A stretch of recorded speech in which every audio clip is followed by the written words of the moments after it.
10ویں جماعت کے طلبہ و طالبات آداب، کھول لیجیے اردو کی نئی کتاب۔ اردو سفر میں آپ سب کا استقبال ہے۔ سبق نمبر 11 ہم نے پڑھا تھا، آج ہم اس کے الفاظ معنی کریں گے اور سوال جواب کریں گے۔ یہ لکھا ہے آل احمد سرور نے، اور یہ خاکہ ہے، یہ رتن ناصر اشعار کے بارے میں۔ الفاظ معنی: چشم و چراغ، بیٹا، غالباً شاید، مروجہ، رواج کے مطابق، شرفا، شریف کی جمع، تہذیب، رہنے سہنے کا طریقہ، تحصیل حاصل کرنا، ہمت ہارنا، کوشش چھوڑنا، مدرس استاد، طبع تیز طبیعت والا، فطری قدرتی، مضامین مضمون کی جمع، سلیس آسان، موضوع عنوان، رعایت مناسبت، مداح تعریف کرنے والے یا قدردان، بالاقساط قسطوں میں حصوں کی شکل، شائع یعنی چھپنا پبلش ہونا، مقبولیت مشہوری، منتظر بے چین انتظار میں، زحمت مشکل، کاتب لکھنے والا، قلم برداشتہ بے ساختہ ایک دم بغیر دیر تک سوچے سمجھے، خامی کمی یا برائی، تصانیف تصنیف کی جمع، کتابیں، خیر مقدم استقبال ویلکم، مارکے یعنی کارنامے، قلمی معاون، قلمی کا مطلب قلم سے بنا، یہ لکھنے والے مددگار، اختلاف الگ رائے، لاابالی لاپرواہی، تلاش معاش کمانے کا ذریعہ ڈھونڈنا، دشواریاں مشکلات، شراب نوشی شراب پینا، بجھا دیا موت دے دی، تپے دروں یعنی اندر کا بخار ٹی بی، قائل ماننے والے، خون پسینہ کرنا خوب محنت کرنا، تلخی زندگی کی کوئی مشکل یعنی کڑواہٹ، بے تکان بغیر تھکے، مجمع بھیڑ، ظرافت ہنسی مذاق، قیاس خیال، پھل جڑیاں مذاق کی باتیں، مصاحبین مصاحب کی جمع دوستوں کی محفل، ادب العالیہ اعلیٰ درجے کا ادب، بلند پایا اونچا مقام، شبہ شک، مصور تصویر بنانے والا، معراج بلندی، دھندلکا ہلکا سا تصور، جیسے دھند ہوتی ہے نا، جیسے ہلکا سا ہوتا ہے تصور، اتصال مل جانا، شعور فن ہنر کا احساس، زمرے میں فہرست میں، ذوف کمزوری، شرر چنگاری الفاظ یا بات سے تہلکہ مچانا۔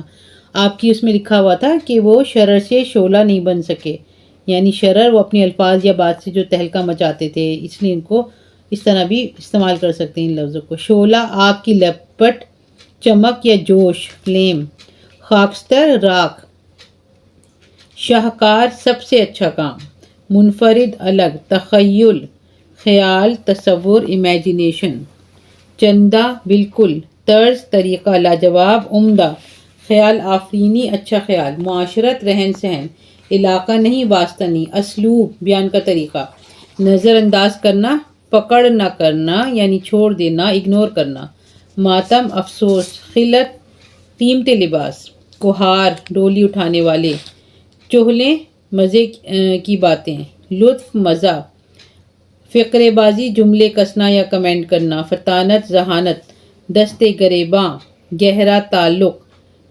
باہمی جھگڑے کے معنی میں بھی آتا ہے۔ قانے کا مطلب ہے قناعت کرنے والا، تھیاسوفی ایک فلسفہ جس کی روح سے روحانی وجد کے ذریعے خدا کا عرفان حاصل ہو سکتا ہے۔ طبع رسا دور تک پہنچنے والی طبیعت، جیسے کہتے ہیں نا رسائی ہونا، وہاں تک رسائی نہیں ہے یعنی پہنچ ہونا، تو طبع رسا کا مطلب ہے دور تک پہنچنے والی طبیعت جو نئی مشکل باتوں کو فوراً سمجھ جائے، یعنی یہ ذہین کوئی بہت زیادہ ہوگا نا اسے کہا جائے گا۔ نقائص نقص کی جمع برائیاں، حسوڑ ہنسنے ہنسانے والا، شوخی شرارت، جیسے حسوڑ ہم انگلش میں سمجھ سکتے ہیں جیسے ہیومر مزاج ہو جس کا بہت زیادہ ہے نا، ہیومرس ہو، اشخاص شخص کی جمع لوگ، سیلاب تبسم بے حد مسکراہٹ بہت زیادہ ہنسنا، طویل لمبی، واز بیان، پند نصیحت، پرواز اڑنا ترقی کرنا، گڈمڈ مکس خلط ملط، تمدن تہذیب رہنے سہنے کا طریقہ کلچر، لازوال مرقع یعنی غیر فانی تصویریں، فصل موسم، جیسے کہتے ہیں کہ تربوز کا فصل ہے، آم کا فصل ہے یعنی آم کا موسم ہے، سیزن ہے، سیرت نگاری کردار کے بارے میں لکھنا، نقشہ دکھانا حالت بتانا، نقاد تنقید کرنے والا یعنی کریٹیسائز کرنے والا۔ اب آ جاتے ہیں ہم سوال جواب کی طرف۔ یہ آپ کے 5 سوال ہیں۔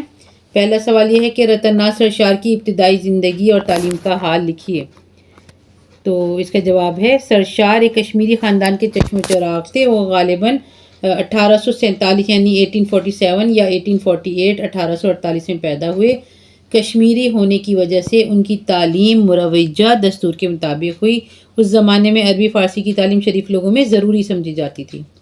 سرشار نے سب سیکھا. اس کے بعد انگریزی کی تحصیل کے لیے کیننگ کالج لکھنؤ میں داخل ہوئے، مگر اس میدان میں زیادہ آگے نہ بڑھ سکے. سوال نمبر 2، فسانہ آزاد اپنی حیت کے اعتبار سے کیا ہے؟ افسانہ، ناول یا داستان؟ فسانہ آزاد ہر معنی میں اردو کے ادب العالیہ میں شمار کیے جانے کے قابل ہے. یہ ایک آزاد افسانہ ہے جو آج کل کے آزاد ترجموں سے بہت بہتر ہے. اگرچہ اس میں اصولوں کی پوری طرح پابندی نہیں کی گئی ہے، پھر بھی بلند پایہ ہونے میں کوئی شبہ نہیں. آل احمد سرور کے خیال میں فسانہ آزاد محض آزاد افسانہ ہے، ناول نہیں. اس کا مطلب یہ ہے کہ فسانہ آزاد اگرچہ داستان نہیں ہے لیکن ناول بھی نہیں ہے، بلکہ ایک لمبی چوڑی کہانی ہے. سوال نمبر 3، فسانہ آزاد لکھنؤ کی گرتی ہوئی تہذیب کا آئینہ دار ہے، وضاحت کیجیے. تو فسانہ آزاد میں لکھنؤ کی گرتی ہوئی تہذیب کا نقشہ دکھایا گیا ہے اور یہ نقشہ زندگی کے عین مطابق ہے. نواب اپنے مصاحبین میں گھرے، کبھی بٹیر کے اڑ جانے پر افسوس کرتے ہیں، کبھی جنگ و روس میں ہوئے کارناموں پر خوش، کبھی مقبرہ بنواتے، کبھی کھدواتے، کبھی کھوجی کو گالیاں دیتے، کبھی خلت سے سرفراز کرتے. کہاروں اور مہریوں کی زبان لڑانا، شعر پڑھنا، ہنسی مذاق سب نظر آتا ہے. نوکر اور آقا کی بحث، نوجوان لڑکیوں کی شوخی بھری باتیں اور ان سے لطف اٹھانا سب کا ذکر ملتا ہے. تو مطلب یہ ساری باتیں اس ٹائم لکھنؤ میں ہو رہی تھیں، تو انہوں نے اپنے اس میں بہت زیادہ اچھا انہوں نے ایک نقشہ کھینچا ہے جس سے پتہ چلتا ہے کہ اس ٹائم کیسی تہذیب تھی. آل احمد سرور نے سرشار کی جو انفرادیت نمایاں کی ہے اس کے بارے میں ایک پیراگراف لکھی ہے. آل احمد سرور کے خیال میں سرشار کی شہرت فسانہ آزاد کے شائع ہوتے ہی دور دور تک پھیل گئی. اس میں لکھنؤ کی بیگماتی زبان کے لازوال مرقع پیش کیے گئے ہیں. سرشار بہت ذہین اور ظریف انسان تھے. بعض کتابیں ایسی ہوتی ہیں کہ مصنف سے الگ اپنی حیثیت قائم کر لیتی ہیں. کوئی مصنف کو جانے نہ جانے انہیں ضرور جانتا ہے. یہی کیفیت فسانہ آزاد کی ہے. اس میں سرشار نے بنتی، بگڑتی، پھیلتی اور بڑھتی زندگی کی عکاسی کی ہے. سرشار شاعر کا دماغ اور مصور کی آنکھ رکھتے تھے. وہ جب کوئی واقعہ بیان کرتے ہیں تو اس کی جزیات کو نظر انداز نہیں کرتے. سرشار کی ظرافت ایک تندرست دل و دماغ کی ظرافت ہے جو ہنسنے کے لیے زندہ رہتا ہے. ان کے انداز تحریر میں اس زمانے کی بڑی اچھی تصویر سامنے آتی ہے. ہم جب پڑھتے ہیں تو پورا نقشہ ہماری آنکھوں کے سامنے آ جاتا ہے.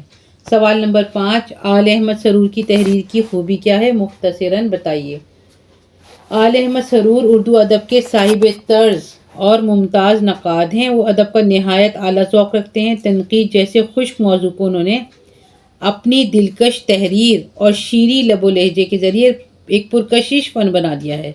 ان کی تنقید میں اعتدال ہے، دل آزاری یا تنقیص نہیں. ان کی عبارت صاف، سلیس اور شائستہ ہوتی ہے. آل احمد سرور کی بڑی خوبی یہ ہے کہ وہ باتوں میں بہت سے نکتے بیان کر جاتے ہیں اور کم لفظوں میں تمام ضروری باتیں کہہ دیتے ہیں. یہ ہو گئے ہیں سوال جواب. آگے کے ویڈیوز دیکھنے کے لیے دیکھتے رہیے اردو سفر.